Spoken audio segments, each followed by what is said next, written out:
Hello, Chris Godinez, licensed professional counselor, also the host of We Need to Talk on every Sunday at noon. This video is for educational and informational purposes only. The views and opinions stated herein are mine and mine alone. They do not represent the ACA, the APA, or any other therapist for that matter. Boom, shakalaka done. I would like to thank my sponsor, BetterHelp, BetterHelp, BetterHelp.com/Chris Godinez. They are an online therapy company. They are international. If you're anywhere in the world and you can get to the internet, you just go to betterhelp.com/Chris Godinez, fill out a questionnaire, and they will set you up with a therapist here in the US of A. If you are here in the US of A and you don't like your therapist and you want to find somebody else in your state, they'll set you up with somebody that's in your state, licensed, master level, or PhD level. So betterhelp.com/Chris Godinez. There we go. Okay, so cough, choke. Let's get to the questions that I didn't have time to answer this last Sunday. Okay. How do you learn to recognize narcissistic behavior in new acquaintances that you hope to become friends with once you have begun cutting toxic people out of your life? I am learning to set boundaries. Okay. So one of the best ways to recognize narcissistic behavior is to read The Object of My Affection is in My Reflection, or listen to it on Audible, Coping with a Narcissist by Rokelle, Rokelle, Lerner. And that's a great way to start kind of getting your head going, oh. The other thing to do is you write a list of deal breakers. Write a list of deal breakers. What will you not put up with? So that means disrespect, name calling, snarkiness, boundary crossing. Do you set a boundary and then they march right over it? Let's see, what else can I think of? You say no and they march right over it. Do they make you wrong? Do they put you down? Are they jealous? Are they catty? Are they snarky? Are they, playing on your insecurities kind of thing? Do they not stick to their word? Are they not trustworthy? Have they shown you who they are? That kind of thing. So do a list of deal breakers. What will you absolutely not put up with? And then check the behavior. It's like if they're doing any of those things, that's enough to say thank you very much, bye-bye, and walk away. So yeah, it's a list of deal breakers. What will you not put up with? And I think reading Object of My Affection is in My Reflection, Coping with a Narcissist by Rokelle Lerner would be a really good idea. So there is that. Is it a sign of growth or improvement if when you think of the abuser, you don't feel anything about them? Yes. I got very indifferent over the years when thinking about my narcissistic abusers. Yes. So people often think that the opposite of love is hate. It is not. The opposite of love is absolute indifference. Just absolute indifference. So you could see a picture of them. You could see them. Nothing. There's nothing. There's no sadness, anger, hurt, nothing. It's just kind of like, oh, yeah, well, there they are. So yes, that is an indication of growth. When you get to the point where you just absolutely apathy, when you feel apathy when you see them, that is actually a really, really good sign. So good question. Yes, absolutely. I'm married to a narcissist. I'm married, well, it's kind of a circus, a narc circus. I'm married to a narc. He's behaving now that the kids are out, but I can't forget the choice he made to be abusive. Having trouble living with my choice to stay. Is this a sign of growth? Well, yeah, because healthy people don't stay in abusive relationships. They just don't. We just don't. So yeah, it's kind of going, recognizing the abuse for what it is. Yeah, that's a sign of growth. If you're like, this is no bueno, this is not for me, then yep, that's a sign of growth. You betcha. Okay, how do I break up with a boyfriend of 7 months who sucks my energies without being mean? Okay, here's the deal. When you decide to leave somebody who is toxic, they're always going to think you're mean. Always. In a healthy relationship, first of all, you wouldn't be having to break up with them. But if you realize, okay, this is just not working, you would say, hey, this just isn't working. It's not you, it's me. You give them that line and you leave and you part ways and you're amicable. But if you're with somebody who's toxic and you leave, they're going to say that you're the worst person on the face of the planet. You're horrible, you're this, you're that, smear campaign, etc. So basically, you just break up with them. This is not working. It's, there's somebody better out there for you. I'm not the right person for you. It's not you, it's me, whatever you need to say, and get out, and then go no contact. If they really truly are sucking the life out of you, then that's kind of an indication. So, because remember, I did a video a few weeks ago, maybe a month or two ago, on psychic vampires. So if somebody is just sucking the life out of you, yes, get away from them. They're always going to think you're mean. It no longer matters.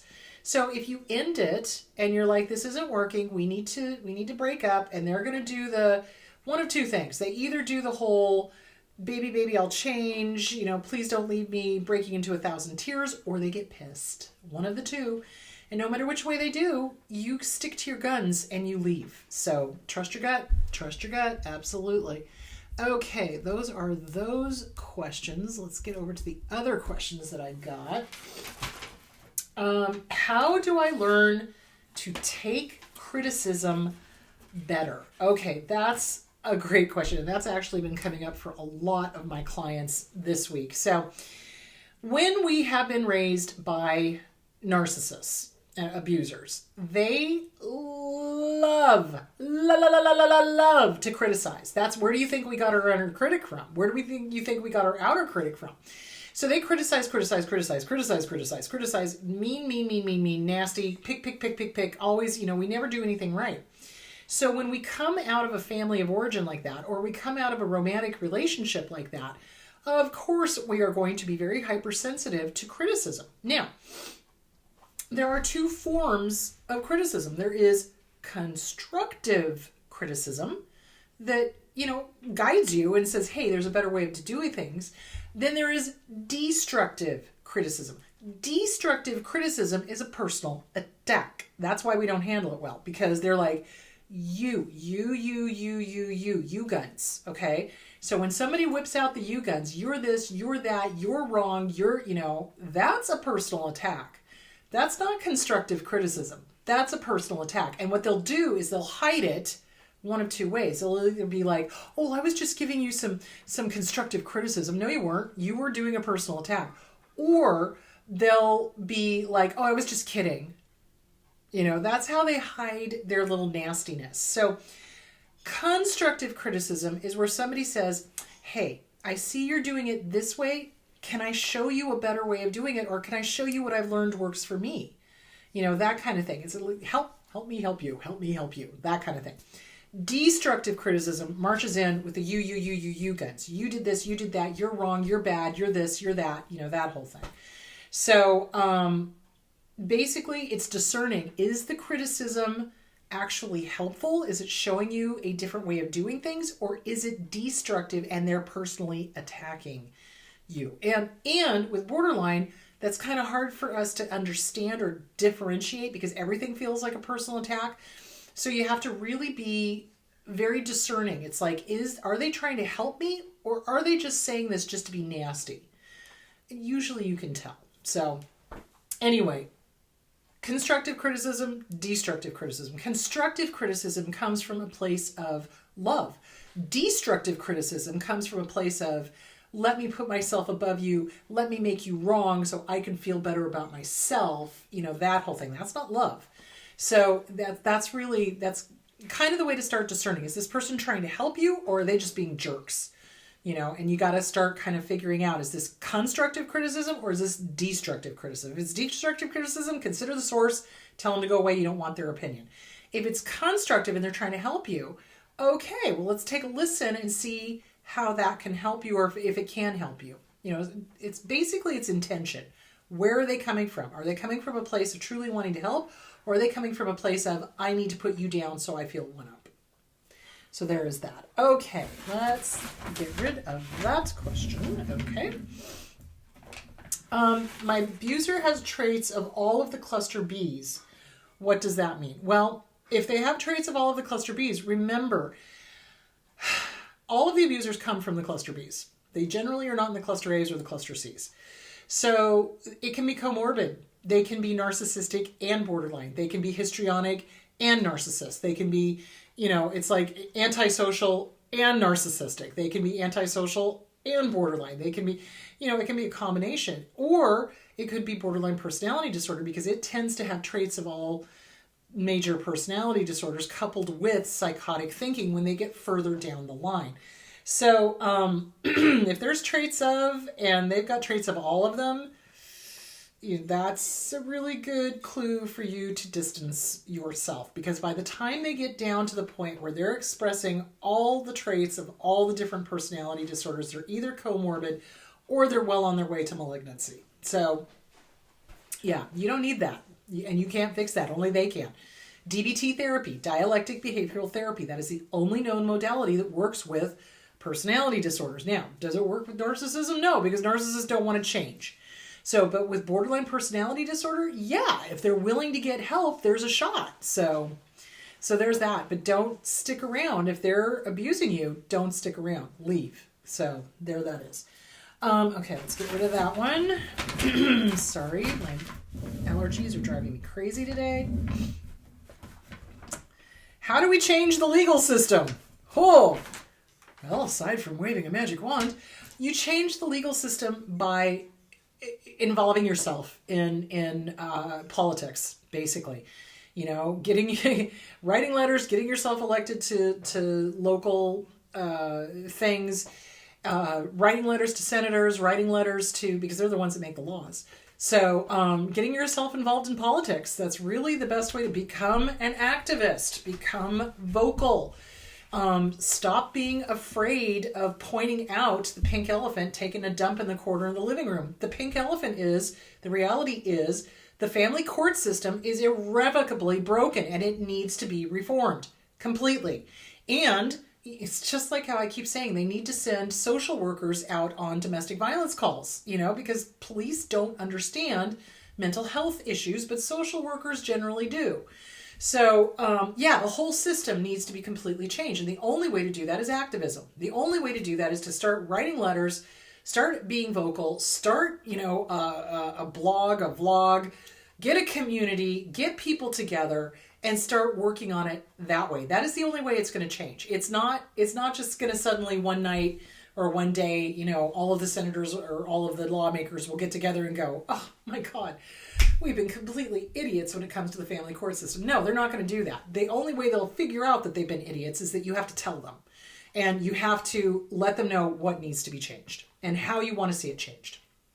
So, and remember, unfortunately, a lot of the judges are narcissists themselves. A lot of the attorneys are narcissists themselves. A lot of the politicians are narcissists themselves. So it's not impossible though, guys. It's not impossible. If enough of us start speaking up and start writing letters and get involved and start being very vocal about it, then yeah, things will change. Of course, right now it's kind of hard to be heard in the insanity that is the world today. But yeah, that's the way to get the legal system changed, is you start becoming an activist and you start speaking up and you start involving yourself with people like Dwayne Robert. Dad's surviving a divorce. He's very vocal about the parental alienation and things that men have to go through during these divorces from these completely cuckoo for Cocoa Puff, personality disordered abusers. So yeah, you start aligning yourself with the same thinking people and you start getting vocal. That is the best way to change. Of course, you're talking to an old hippie here. So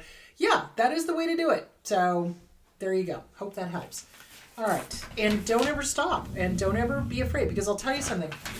Over the years, I've had plenty of jackwagons try to shut me up. And my answer to that is suck it. And no, I'm not going to shut up. And no, I'm not going to be quiet about this. And no, I'm never not going to advocate for people who are being abused. Sorry. So there you go. So yeah, so you can't be afraid. You cannot, when you're looking for social change, you cannot be afraid, because there will be plenty of people out there that want the status quo because it benefits them. So yeah. So, and does the family court system benefit narcissists? Yes, it does. So that's why you've got to be vocal. That's why you've got to speak up. That's why you've got to organize. That's why you've got to be unafraid. So there it is. All right. I am the target of a smear campaign. I just can't understand why they are doing it. Do they always smear? Yes, they do. So they do it because they're afraid of the truth coming out. So they are very much scorched earth policy, and they will try to discredit you by going out and doing this smear campaign and lying about who you are and what you are and your veracity, because they want people to have that seed of doubt so that they don't believe it when you speak the truth. So that's why they go on a smear campaign. Do they always go on a smear campaign? Yes, absolutely. Absolutely. You may not know it at first, because I've had people go, oh, well, they would never do that. And I'm sitting there going, sweetheart, you wait and watch. And then a few months later, oh my God, you were right. They were going behind my back and telling, cousins and aunts and uncles, and everybody else and their dog how horrible I am. I'm like, yeah, that's what they do. Because they need to have the narrative out there first that they're the victim and that you're the bad guy. And that's why they go on a smear campaign. And that's why you going on a smear campaign is never going to work, because they've already been laying the ground. And sometimes the smear campaign starts months, if not years, before you leave them. So yeah, they always go on a smear campaign. They've already planted those seeds of, oh, you're crazy. Oh, you're this. Oh, you're the abuser. Oh, you're, you, guns. So yeah, because they need to have an excuse for why you left them, and, why you want nothing to do with them. So yeah, they always go on a smear campaign. Always, always, always. And it's not you. They do it to everybody. And usually, like I said, they've laid the groundwork years before you actually leave. So yeah, absolutely. How do I learn to trust again? I want to date, but I find I push people away, or I keep demanding proof that they are trustworthy. So that's normal. I do not recommend dating for the first year or two. Seriously, year minimum. Because remember, you leave an abusive relationship, whether that's a family relationship or a romantic relationship, you're grieving. You're grieving the loss of the illusion. Remember, they love bombed in the beginning, especially if it was a romantic relationship. Love bomb, love bomb, love bomb. And then the mask slips, and then their claws come out, and you're grieving. You are grieving the loss of that person you thought you knew in the beginning of the relationship. So it takes a good solid year or two to get through the grieving process. So, you have to get through all the first, anniversary, first Memorial Day, 4th of July, Labor Day, Halloween, Thanksgiving, Christmas, New Year's, and then the anniversary of breaking up. So getting through all the firsts is really going to be your task during that first year. The second year, you're starting to rediscover who you are, working on you solidly, and really working on all the tools that you've learned and reconnecting with what gives you joy. And then that third year, now you can start kind of, poking your head out and kind of, I think I might want to start dating again, So, it's normal to want to date again, but make sure you're on solid ground. Make sure you have your list of deal breakers. Make sure you've been working with a trauma therapist. Make sure you know the signs of an abuser so that you don't just go right back into another abusive relationship, because that's what, unfortunately, people do. They come out of an abusive romantic relationship and they dive right back into another one because they're afraid to do the work. So this is kind of what we were talking about on Sunday. You're making progress and you're growing when you're no longer afraid to do the work. You're willing to work on those scary feelings and scary thoughts and scary memories and all of that stuff. So basically it's learning to trust yourself. I know it's very counterintuitive. So what it is once you trust you, it's a lot easier to trust other people. It really is. So once you trust your gut, once you trust not your head who tells stories, not your heart that tells stories, once you trust your gut, it's a lot easier to trust other people, and you won't be demanding proof all the time. But that also means you got to do the work on you. You got to work on the self-esteem workbook, Glenn Schiraldi, or You Are a Badass by Jen Sincero.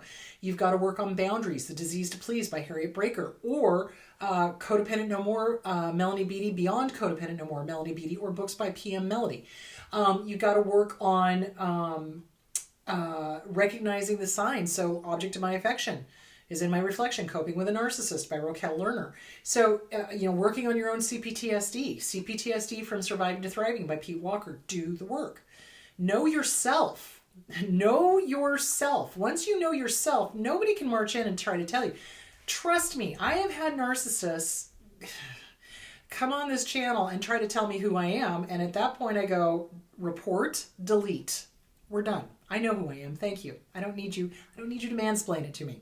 I don't need you to womansplain it to me. I don't need you to explain it to me, period. I know who I am. Have a nice day. Go pound sand. Bye-bye. Do you see where I'm going with that?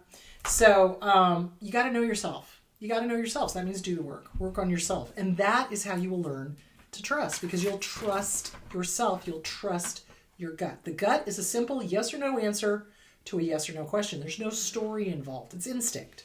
It's like your gut instinct. But remember, our family of origin or our abuser, whoever the abuser was, trained us to not listen to the gut. It trained us to go, you don't see the pink elephant. You don't see the pink elephant in the corner taking a dump. You don't see that. That's not there. That's not real. Gaslighting, rewriting history. Hello. So we learn very quickly not to trust our gut. So you must trust your own gut. That means do the work. Okay, that answers that question. All right, so let's get to the next one. All right, what are the differences between narcissistic personality disorder and borderline personality disorder? All right, let me pull out the DSM. What? As I knock everything off my desk. Oh my God. Okay, hold on. All right, so. Dun, dun, dun. Where is it? Okay, let's start with borderline 663. Okay. So, a pervasive pattern of instability in interpersonal relationships, self-image, and affects, and marked impulsivity beginning by early childhood and present in a variety of contexts is indicated by 5 or more of the following. 1, frantic efforts to avoid real or imagined abandonment. They're terrified of abandonment. That's one of the core ways to tell that somebody's got borderline. Number 2, a pattern of unstable and intense interpersonal relationships characterized by alternating between extremes of idealization and devaluation. So in other words, I love you, I love you, I love you, I hate you, I hate you, I hate you, I love you, I love you, I love you, I hate you, I hate you, I hate you. And so they flip-flop between that. They have splitting. It's black and white thinking. They're splitting. So they have all or nothing, good or bad, black or white. Okay. Number 3, identity disturbance, markedly and persistently unstable self-image or sense of self. So they're always trying on different personalities. They're always trying on different ways of being because they don't know who they are. So it's really hard for them to have a consistent way of being, I think is the best way to put it. 4, impulsivity in at least 2 areas that are potentially self-damaging. Spending, sex, substance abuse, reckless driving, gambling, binge eating. Number 5, recurrent suicidal behaviors, gestures, threats, or self-mutilating behavior. Narcissists would never do that. They think they're God's gift to everybody and they cannot imagine the world without them. So they generally don't do the suicidal ideation unless, caveat, they think it's going to manipulate the person to do what they want them to do. So in that way, they will, but usually they don't. So, affective instability due to marked reactivity of mood, intense episodic dysphoria, irritability, or anxiety, usually lasting a few hours and only rarely more than a few days. 7, chronic feelings of emptiness. They feel empty. Narcissists don't.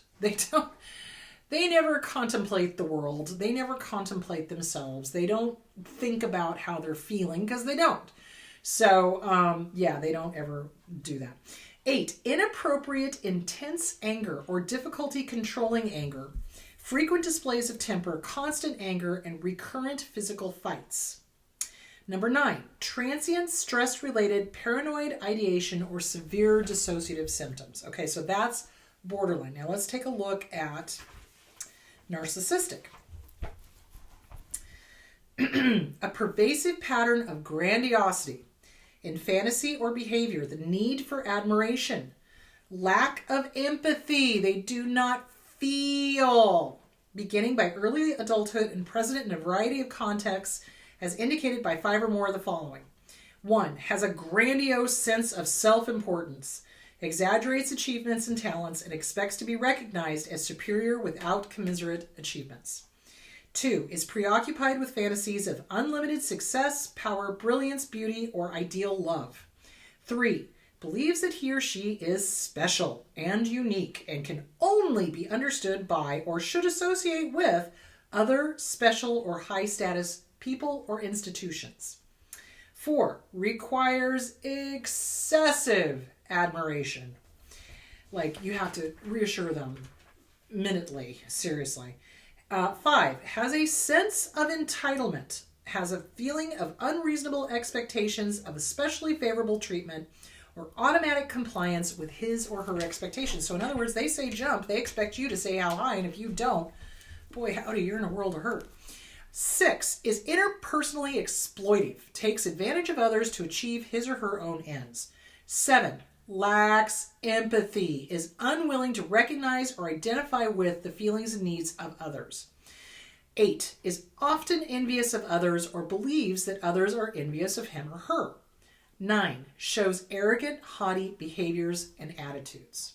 So if you'll notice, the borderline personality disorder, it's mostly having to do with not being abandoned, having a really hard time maintaining friendships or any kind of relationship, not knowing who they are, suicidal behaviors or gestures, instability, reactive mood, up, down, up, down, up, down, feelings of emptiness, intense anger, and dissociative symptoms. Whereas with narcissists, it's all about, I'm great, I'm this, I'm that, I'm fabulous, I should only associate with, high status people, tell me how fabulous I am, I deserve this, I should be able to show up to this restaurant 3 hours after my reservation and still get the best table in the house, that kind of thing. So that's how they are different. Lacks empathy. The borderlines often have a lot of empathy. They do feel other people's pain. But a narcissist lacks the empathy. They do not feel other people's pain. Arrogant and haughty behaviors, and is often envious of others. So it's more outwardly focused, and borderline stuff tends to be a little bit more internally focused. So that's those are the differences. I hope that answered the question. Okay. All right. And you can have both. You can be comorbid.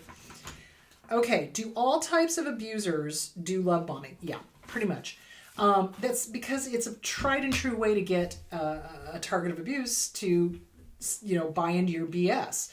So basically, yeah, love bomb, love bomb, love bomb, love bomb, love bomb. I'm what you want, I'm what you want, I'm what you want, I'm what you want. And then you go, okay, fine. And then they go, haha, just kidding. And then the mask drops, and then the abuse cycle starts all over again. And yeah, that goes for antisocial, that goes for borderline, that goes for narcissists. When they are malignant, yes, absolutely. Yes, they all do the love bombing kind of thing. Absolutely. They present differently from how they really are. How are abusers able to fool a therapist? Well, in many ways. So the more antisocial they are, the more chameleon-like they can be. And they can be charming. You can have charming antisocial. You can have charming narcissists. And they are able to fool therapists because they sound convincing. They're able to mimic real emotions. They're able to mimic having empathy. They're able to mimic. A good therapist, though, tends to catch it. A good therapist who's done their work tends to catch it, though. So, but with a narcissist, with a new therapist, with a therapist that doesn't have the training or hasn't been in the field very long, they tend to be able to pass for normal, or pass for having empathy, or pass for, not being narcissistic.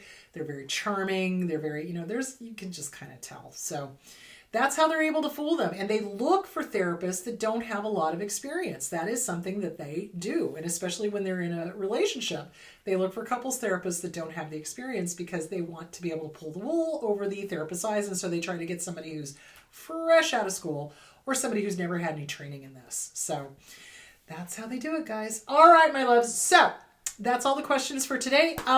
This coming Sunday, we are going to be talking about imposter syndrome and how to knock it off.